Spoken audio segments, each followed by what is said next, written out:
আপনি যখন দেখবেন যে জোয়ান গার্সিয়ার মতো গোলকিপারের সিলি মিস্টেকের কারণে বার্সেলোনা একটা ওন গোল কনসিড করতেছে, তখন একজন বার্সেলোনা ফ্যান হিসেবে আপনার বুঝে যাওয়া উচিত যে ভাই আজকের দিনটা আমাদের না, আমরা অলরেডি ফাকড আপ। এবং সেটাই কিন্তু কালকে হয়েছে।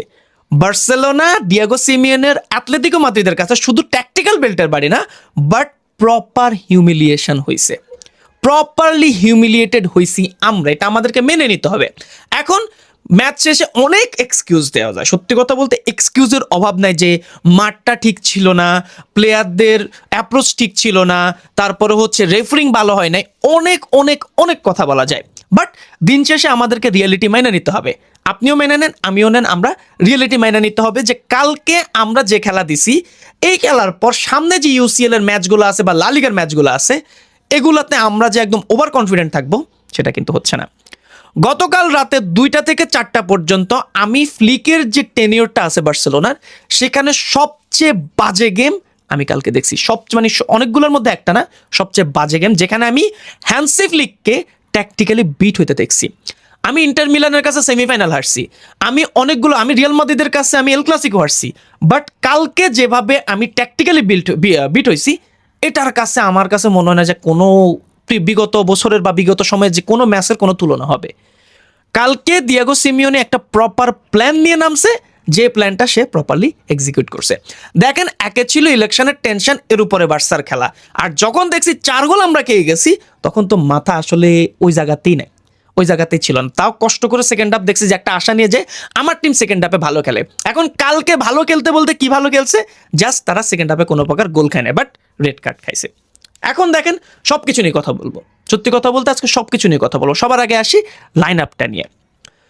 লাইন আপ নিয়ে যদি কথাবার্তা বলি, আমাদের কালকে অনেকগুলো ক্রুশাল প্লেয়ার ছিল না, যেমন আমাদের পেদ্রি ছিল না, রাফিনা ছিল না, এবং আমাদের রাশফোর্ড ছিল না। লেভানডস্কিকে পরে নামানো হয়েছে।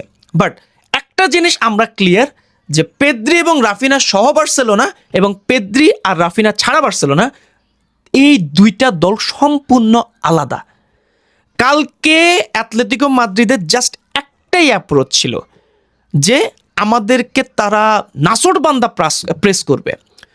সিমিওনের পোলা, আল্লাহ, এই পোলা 97 মিনিট পর্যন্ত সে আমাদেরকে প্রেস করেছে। 97 মিনিটে যখন তারা 4 গোলে আগানো, আমাদের কাছে কোনো স্কোপ নাই, সে তখনও আমাদেরকে প্রেস করতেছিল, জাস্ট একটা বলটা নিয়ে সে লিডটা বাড়াই দিবে।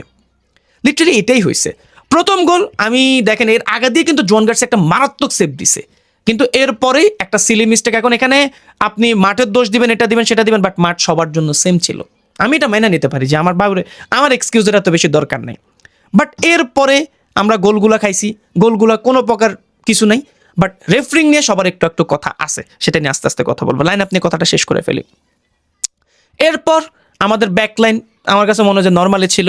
মিডে ফ্র্যাঙ্কি ডিয়ং, কাসাদো, তারপরে হচ্ছে ফার্মিন লোপেজ, ড্যানিয়েল এদেরকে দিয়ে মোটামুটি খেলানো হইতেছিল, এবং আই ওয়াজ হোপফুল যে কিছু একটা হইলেও হইতে পারে। তবে মনে মনে জাস্ট প্রে করতেছিলাম যে কোনোভাবে যেন বার্সেলোনা আগে একটা গোল না খায়, কারণ আগে একটা গোল খেলে ডিয়েগো সিমিওনে কি করবে, যে সে বাস পার্ক করে বসে থাকবে। এটা অলমোস্ট 90% কুলার্সের মাথায় এটা ছিল, যে কোনোভাবে আমরা ফার্স্ট গোল কনসিড করবো না, এবং কোনোভাবেই আমরা ওদেরকে লো ব্লকে বসতে দিব না।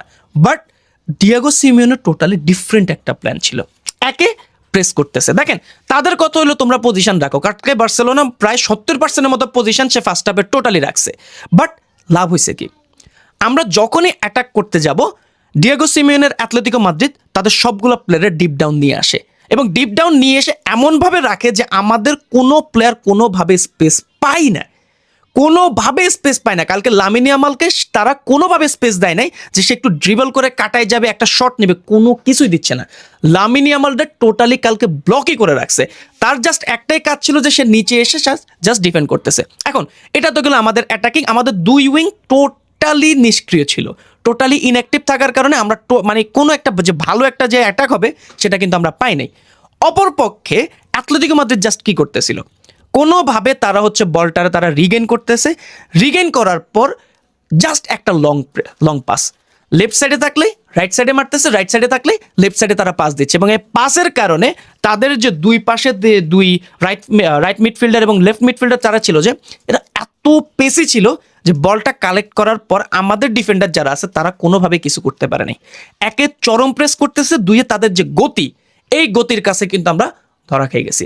ওরা জাস্ট মানে দৌড়াই মানে প্রথমত কি করতেছে যে এক জায়গা থেকে আরেক জায়গায় শুট দিচ্ছে, বলটা কালেক্ট করে বল নিয়ে যাচ্ছে একদম একদম যে ধরেন আমাদের ডিবক্সের পাশে যে জাস্ট একটা কাটব্যাক করে একটা পাস, আমাদের টোটালি ডিফেন্ড তো পুরা খালি।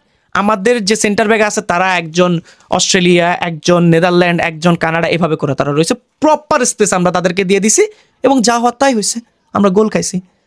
আদামা মানে লুকম্যান, আমি নামটা যদি ভুল করি, মানে লুকম্যানের কথা বলতেছি আর কি। লুকম্যান কালকে সে দেখাই দিছে যে সে কেন এত টাকা দিয়ে সে হচ্ছে অ্যাথলেটিকো মাদ্রিদে আসছে এবং তাকে কেন অ্যাথলেটিকো মাদ্রিদের এত বেশি জরুরি। এর আগের ম্যাচগুলো যেভাবে অ্যাথলেটিকো মাদ্রিদ খেলতেছিল তাদের গোল হইতেছিল না। লিটারালি আমাদের অনেক বার্সেলোনা ফ্যান হচ্ছে অ্যাথলেটিকো মাদ্রিদকে ট্রোল করতেছিল যে আলভারেজ তো গোল করতে পারে না, তারে কেন দরকার, তারা এতগুলো স্ট্রাইকার আনছে কিন্তু তাও তাদের গোল হয় না। তারা গোল করার জন্য আমাদেরকে বেছে নিয়েছে এবং লিটারালি তাই হয়েছে। তারা এর আগে যতগুলো ম্যাচ জিততেছিল 1-0, 2-0, 3 গোল হইতেছিল না এবং তারা কিন্তু চ্যাম্পিয়ন্স লিগে ম্যাচও হাইরে আসছে। ম্যাচ হাইরে আসার পর তারা হচ্ছে রিয়াল বেতিসের এগেনস্টে মনে তারা 5-0 গোল হয়তো জিতছে, এরপর তারা আবার ম্যাচ হেরে গেছে। কিন্তু কালকে আমাদেরকে যেভাবে তারা খেলে দেখাইছে আমি টোটালি শকড।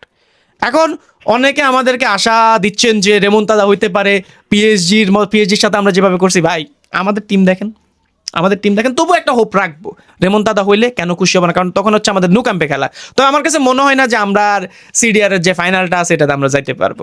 বুঝা, এটা হচ্ছে টোটালি ম্যাচের কথা। এবার আসি রেফারিং নিয়ে একটু কথা বলি।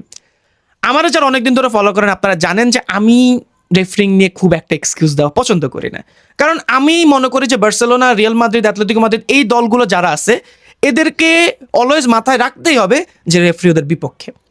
এখন কালকে যদি ধরেন রেফারি আমাদের পক্ষেও থাকতো আমরা কি করতে পারতাম, হয়তো গোল লিড একটু কমাইতে পারতাম, বাট হয় নাই। তবে কথা বলা কি উচিত না? বলা উচিত, কারণ কালকে এটা এক্সেস হয়ে গেছে। গোল যেটা আমাদেরকে অফসাইড দিছে এটা কি গোল হয়েছে?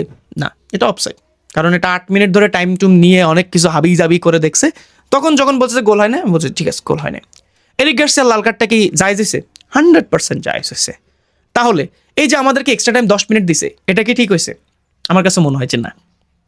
8 মিনিট যখন আপনি বিআর চেক করতে লাগাইতেছেন তখন আপনি 10 মিনিট কেমনে দেন, কারণ এর মাঝখানে বিশাল সময় কিন্তু ব্যয় হইতেছিল। তবে আমাদেরকে যদি আরো 10 মিনিটও দেওয়া হইতো আমরা কি কোনো গোল করতে পারতাম? আমার কাছে মনে হয় না। তবে কিছু কিছু জায়গায় ছিল যখন রেফারি আমাদের পক্ষে কিছু ডিসিশন দিলেও দিতে পারতো।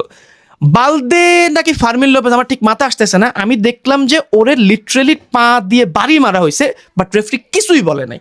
রেফারি একটা টু শব্দ করে না। তখন আমি বুঝতেছিলাম না যে আসলে আমি লাইভ দেখার সময় বলতেছিলাম যে ভাই এখানে কোনো কার্ড আসে নাই কেন, লাল কার্ড না হোক একটা ইয়েলো তো ডিজার্ভ করে। গুইলিয়ানো সিমিওনে তখন একটা হলুদ কার্ডে ছিল, তারও একটা ফাউল হয়েছে, বাট তারও কোনো কার্ড দেওয়া হয় নাই। তখন কিন্তু আমি বুঝে গেছি যে না ভাই আজকের দিনটা আমরা টোটালি ফাকড আপ, আজকে আমাদের কাছে আর কিচ্ছু নাই। সো ম্যাচ নিয়ে আসলে বলতে গেলে অনেক কথা বলা যায়, বাট আমার কাছে মনে হয় যে হ্যান্সি ফ্লিকের বার্সেলোনা 2-1টা হারও দরকার আছে। আমরা কিন্তু টানা অনেক ম্যাচ পরে হারছি, যে হারগুলো আমাদের জন্য দরকার, আমাদের প্লেয়ারদের জন্য দরকার, তাদেরকে কি স্টেক নিয়ে খেলতে হবে। এখন দেখেন সিডিআর ফাইনাল, আমার কাছে মনে হয় না যে আমরা নু ক্যাম্পে 5 গোল দিতে পারবো, বাট আমি চাইবো যে সিডিআর গেছে যাক, বাট লা লিগাতে আমরা যেন আমাদের টেস্টটা ধরে রাখতে পারি। এখন আমাদের ইনজুরি সমস্যা অনেক বেশি, বাট কিছু তো করার নেই। আমাদেরকে আমাদের মতো করে খেলে যেতে হবে, আমাদেরকে আমাদের মতো আগে যেতে হবে। যাই হোক, কালকে আপনার কাছে কার খেলা সবচেয়ে বেশি ভালো লাগছে সেটা কমেন্ট করে জানাতে পারেন। সত্যি কথা বলতে যেদিন ম্যাচ হারি এদিন আমার কারো খেলায় ভালো লাগে না। কে একজনকে যে বলবো, কুন্দে বালদে যাই বলেন, সবার খেলা আমার কাছে খারাপ লাগছে। সো যাই হোক, তো পরবর্তী ভিডিও পর্যন্ত সবাই ভালো থাকবেন, সুস্থ থাকবেন, সবাইকে আসসালামু আলাইকুম।